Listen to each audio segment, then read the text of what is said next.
Good morning students, welcome back to our channel tuition academy. मैं विजीत लेकर आया हूँ फिजिक्स की अगली क्लास। तो इस क्लास में जो हमारा पहला टॉपिक है वो होगा संधारित्र के प्लेटों के बीच परावैद्युत पदार्थ रखने पर धारिता।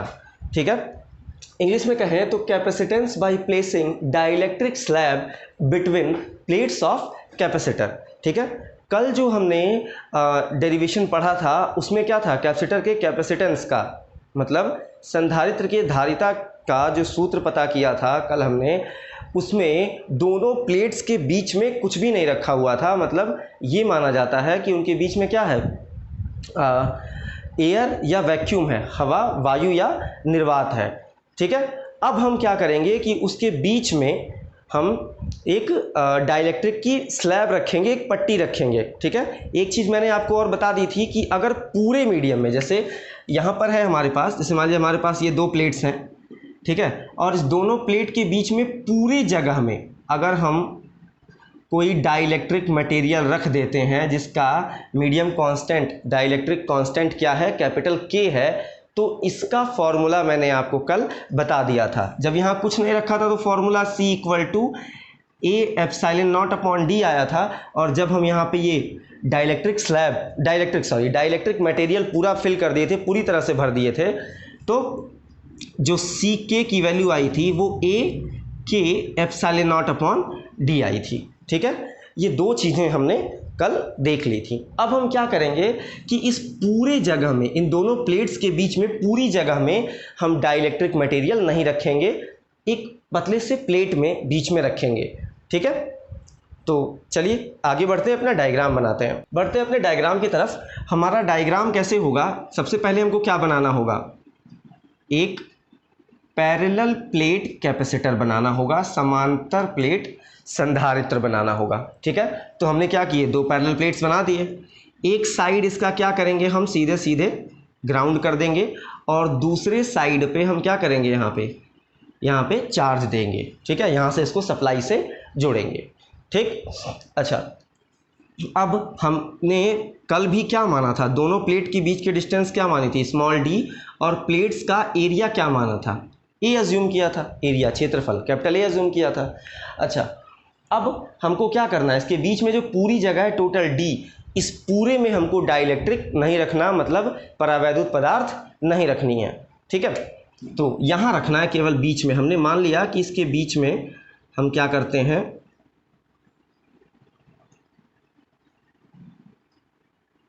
इसके बीच में हम एक डाइलेक्ट्रिक मटेरियल मतलब परावैद्युत पदार्थ क्या करते हैं, रख देते हैं। ठीक है, जिसकी थिकनेस, मोटाई क्या है, स्मॉल t है।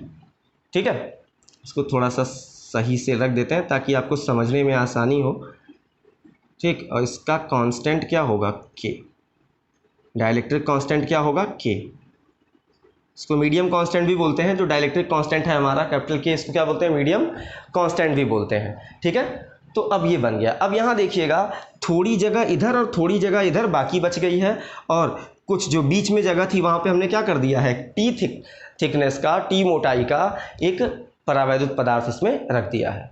अब क्या होगा, अब देखिए, जैसे यहाँ पर कुछ नहीं रखा हुआ था तो जो हमारा विद्युत क्षेत्र, इलेक्ट्रिक फील्ड हो रहा था जनरेट, वो कैसा हो रहा था, एक सिंगल हो रहा था। ठीक है, लेकिन यहाँ पे अब क्या होगा, यहाँ दो क्षेत्र जनरेट होंगे, दो इलेक्ट्रिक फील्ड जनरेट होगी, एक इस डाइलेक्ट्रिक मटेरियल के अंदर और एक इस खाली जगह में। ठीक है, दो जनरेट होंगी। ठीक है, तो अब अगर हम यहाँ पे टोटल डाइलेक्ट्रिक निकालते हैं टोटल, तो E = क्या हो जाएगा, E1 + E2 हो जाएगा।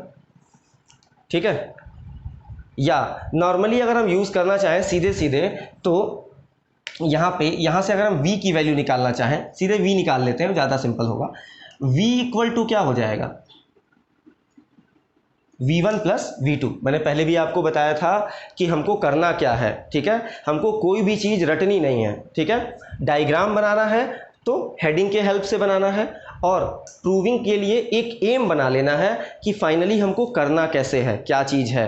ठीक है, तो हमको निकालना क्या है, एक बार फिर से बता देता हूँ कि एम कैसे बनाना है। हमने मान लिया कि हमको निकालना क्या है, कैपेसिटेंस निकालना है। सी। ठीक है, अब इसका बेसिक, हमेशा जो भी चीज़ें निकाली जाती हैं वो basic formula, C equal to क्या होता है, क्यू बाई वी, ये फॉर्मूला हमने पढ़ रखा है। सी की वैल्यू तो हमको निकालनी ही है, वी की वैल्यू हम क्या कर सकते हैं, फॉर्मूले के हेल्प से निकाल सकते हैं। और ये क्यू क्या है, क्यू तो एक फिक्स अमाउंट ऑफ चार्ज है जो नॉर्मली क्या होगा, हमको मिलेगा। ठीक है, तो हम उसको निकाल नहीं सकते, वो एक फिक्स वैल्यू है जो उसमें स्टोर होगी। ठीक है, तो हम क्या करते हैं, इसको कर लेते हैं, v की वैल्यू फाइंड कर लेते हैं और इस फॉर्मूले में रख लेते हैं। मतलब यहाँ से पता क्या चला, एम क्या बना कि हमको v की वैल्यू फाइंड करनी है और यहाँ पे ले आके रखना है। ठीक, तो v निकाल लेते हैं। ठीक है, अब जो है हमारा इसमें क्या होगा, मान लिया v1 मान लिया, तो v बराबर हमारा जो v बराबर हो जाएगा, v1 की वैल्यू क्या होती है, e into D minus T. ठीक है, क्योंकि एक फॉर्मूला मैंने आपको बताया था, ये E equal to V upon L, ये एक फॉर्मूला बताया था। ठीक है, जहाँ L क्या था, लेंथ या डिस्टेंस थी, तो यहाँ डिस्टेंस कितनी है, टोटल डिस्टेंस d है। लेकिन हम अगर खाली जगह की बात करें तो खाली जगह की डिस्टेंस कितनी है, कुल d है और ये t है, तो d में से t को सब्ट्रैक्ट कर देंगे, घटा देंगे, तो ये दोनों बचा वाला टोटल हमको मिल जाएगा। ठीक है, यहाँ से अगर v की वैल्यू निकालते हैं तो e इंटू एल आ जाएगा। ठीक है, तो ये डिस्टेंस कितनी है, d माइनस टी, तो इसके लिए voltage E into D minus T हो जाएगा। ठीक है, चूँकि ये खाली जगह के लिए है, अंतर करने के लिए E को क्या मान लेते हैं हम, E नॉट मान लेते हैं। ठीक है, और दूसरा, अब इस डाइलेक्ट्रिक के अंदर, इस परावैद्युत पदार्थ के अंदर जो विद्युत क्षेत्र उत्पन्न हुआ है, इलेक्ट्रिक फील्ड जनरेट हुई है, उसके बारे में अगर हम बात करें तो उसको हम क्या मान लेते हैं, उसको E अज्यूम कर लेते हैं। ठीक है, वो E हो जाएगा। और डाइलेक्ट्रिक की डिस्टेंस कितनी है, T, कितने दूरी तक डाइलेक्ट्रिक रखा हुआ है, T डिस्टेंस तक। ठीक है, इसकी थिकनेस कितनी है, T, तो E इंटू टी हो जाएगा। अच्छा, V की वैल्यू रख देते हैं, तो E नॉट जो है हमारा वो क्या होगा, ये हमने गॉस लॉ में पढ़ रखा है, और पिछली प्रूविंग में भी मैंने आपको बताया था कि यहाँ पे अगर इस प्लेट की वजह से और इस प्लेट की वजह से कोई भी इलेक्ट्रिक फील्ड अगर हम निकाल रहे हैं, उसकी वैल्यू कितनी आएगी, वो आ जाएगी सिग्मा अपॉन एप्सिलॉन नॉट। ठीक है, ये हो जाएगा d माइनस टी, प्लस इसकी भी वैल्यू कितनी हो जाएगी, sigma upon epsilon not into T हो जाएगी। ठीक है, सिग्मा क्या है, सिग्मा जो है हमारा वो है क्षेत्रीय, अरे क्या बोलते हैं इसको, एरिया जो है सरफेस चार्ज डेंसिटी, कभी कभी फ्लो में भूल जाता है, सरफेस चार्ज डेंसिटी है। ठीक है, पृष्ठ आवेश घनत्व है। ठीक है, जो सिग्मा है हमारा, तो सिग्मा की वैल्यू हम पहले पढ़ चुके हैं कि सिग्मा क्या होता है, सिग्मा इक्वल टू होता है क्यू अपॉन ए। तो हम यहाँ क्यू अपॉन ए क्या करेंगे, रख देंगे, तो ये हो जाएगा हमारा Q upon A epsilon not, और यहाँ क्या हो जाएगा डी माइनस टी, प्लस यहाँ हो जाएगा सिग्मा की जगह हम क्या रख देंगे, Q अपॉन ए इंटू टी। अच्छा, एक चीज़ और ध्यान दीजिएगा ज़रा, ये चीज़ जो है, यहाँ क्या था, यहाँ पे हमने कैपिटल K का यूज नहीं किया, क्यों, क्योंकि हमने इस खाली जगह के लिए लिया था। ठीक है, तो खाली जगह में मतलब जहाँ पे एयर या वैक्यूम हो, वायु या निर्वात का माध्यम हो, वहाँ पे K की वैल्यू 1 होती है, इसलिए हमने यहाँ पे तो K यूज नहीं किया। लेकिन ये हमने ये वाला इलेक्ट्रिक फील्ड किसके लिए यूज किया था, विद्युत क्षेत्र किसके लिए यूज किया था, इस परावैद्युत पदार्थ के लिए, और इसका कांस्टेंट K हमको क्या करना पड़ेगा, ऐड करना पड़ेगा। तो यहाँ एप्सिलॉन नॉट के साथ एक K भी क्या होगा, ऐड होगा, तो यहाँ पे सिग्मा की जगह Q अपॉन ए रखेंगे तो A K एप्सिलॉन नॉट हो जाएगा, और ये T हो गया। ठीक है, अब देखिए इसमें कॉमन क्या क्या है, Q A एप्सिलॉन नॉट, ये दोनों में है, कॉमन ले लेते हैं। ठीक है, तो V equal to Q upon A epsilon naught common ले लेंगे, तो यहाँ क्या बचेगा, यहाँ बचेगा d minus T plus T upon K. ठीक है, ये ब्रैकेट ना भी लगाए तो कोई दिक्कत नहीं है, d minus T plus T upon के, यहाँ से d माइनस टी बचेगा और यहाँ t बचेगा और नीचे k बचेगा। ठीक है, अच्छा, ये तो हो गई हमारी v की वैल्यू, हमने यहाँ से क्या कर दिया, इक्वेशन 1 बना दिया। अब नॉर्मली मैंने आपको क्या बताया था कि v की वैल्यू ही हमको फाइंड करनी है। जैसे ही हमने v की वैल्यू निकाली, हम उसके बेसिक फार्मूले से कैपेसिटेंस के का जो बेसिक फार्मूला है उसमें v की वैल्यू पुट करेंगे और हमारा आंसर आ जाएगा। तो रख लेते हैं ज़रा, ठीक है। तो यहाँ लिख देंगे बाय द फॉर्मूला ऑफ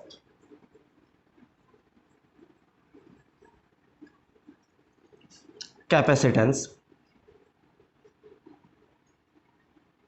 ठीक है, धारिता के सूत्र से,